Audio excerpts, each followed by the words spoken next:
Hello नमस्कार दोस्तों। अभी का जो परिवेश चल रहा है, अभी का जो समय चल रहा है, बहुत सारे बच्चे जो है ऑनलाइन क्लासेस करते हैं, ऑफलाइन क्लासेस करते हैं। और बहुत सारे ऐसे छात्र हैं जिनके दिमाग में बैठा हुआ है कि भाई एसएससी का तैयारी करना है, रेलवे की तैयारी करना है, बड़ा मुश्किल है। क्योंकि प्रीवियस ईयर में जो क्वेश्चंस आ रहा है, जैसे आप देख रहे होंगे कि 2019 के बाद पूरा सिलेबस में उथल पुथल परिवर्तन हुआ है। तो सारे बच्चे जब क्वेश्चन प्रीवियस ईयर का बनाना शुरू करते हैं तो उनके साथ एक चैलेंजिंग पॉइंट हो जाता है। चैलेंजिंग क्या होता है कि अब अगर एक चैप्टर की बात करें नंबर सिस्टम का, तो नंबर सिस्टम से टोटल 2019 के बाद जितना भी प्रीवियस ईयर का क्वेश्चन है वो ऑलमोस्ट जो है 300 के आसपास है। और सारे बच्चे 300 क्वेश्चन बना करके अपनी प्रिपरेशन को एक लेवल पर लाना चाहते हैं, तो उनके साथ बहुत बड़ा समस्या हो जाता है। टोटल मिलाकर के लगभग जो है 10,000 से 15,000 प्रश्नों का अभ्यास करना पड़ता है। 1500 मैथ के प्रैक्टिस को लेकर के चल रहे हैं, मैथ के क्वेश्चंस को ले रहे हैं, रीजनिंग भी आपका उसी लेवल पर होगा, इंग्लिश भी होगा, जीके जीएस होगा। तो भाई एक बहुत बड़ा बोझ हो जाता है आजकल के बच्चों के लिए प्रिपरेशन में कि एसएससी की प्रिपरेशन करना है, रेलवे का प्रिपरेशन करना है। तो कैसे हम लोग चीजों को आसान करें, उसी पर हम आज कुछ बात आपको समझाने आ रहे हैं।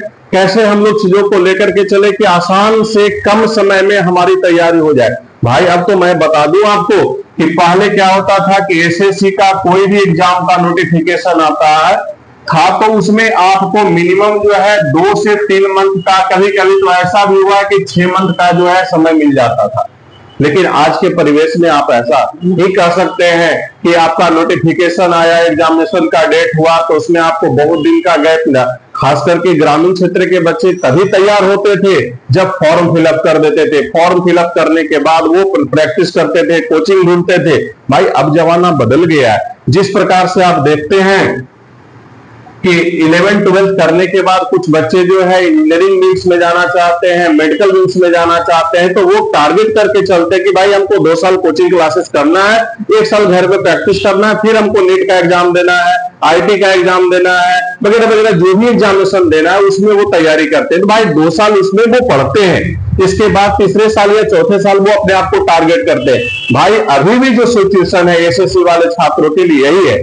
अगर कोई भी बच्चा एसएससी का प्रिपरेशन करने के लिए तैयार होते हैं तो भाई आपको कम से कम 2 साल का समय देना पड़ेगा।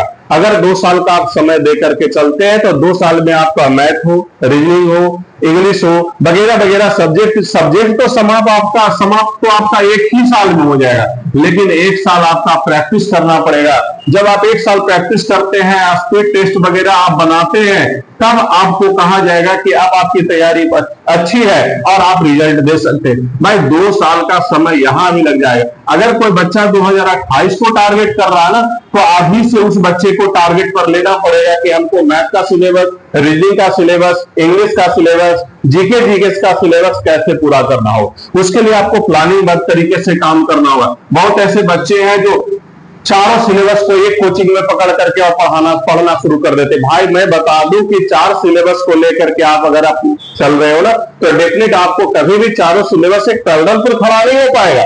आप कोई 2 सब्जेक्ट को ले लीजिए। अगर आप 2 सब्जेक्ट की प्रिपरेशन कर लेते हैं और 2 सब्जेक्ट को अच्छा कर लेते हैं तो आपके पास 1 साल का समय और होता है जिसमें आप 2 सब्जेक्ट का तैयारी कर सकते हैं। तो 2 साल का जो समय हमने बताया वो काफी कंफर्टेबल समय है, जिसमें आप अच्छे तरीके से एसएससी का पूरा सिलेबस को पढ़ सकते हैं और साथ साथ रिवीजन भी कर सकते हैं। इसके बाद स्पीड टेस्ट पर आप आते हैं तो लगभग चीजें आपको क्लियर होगा।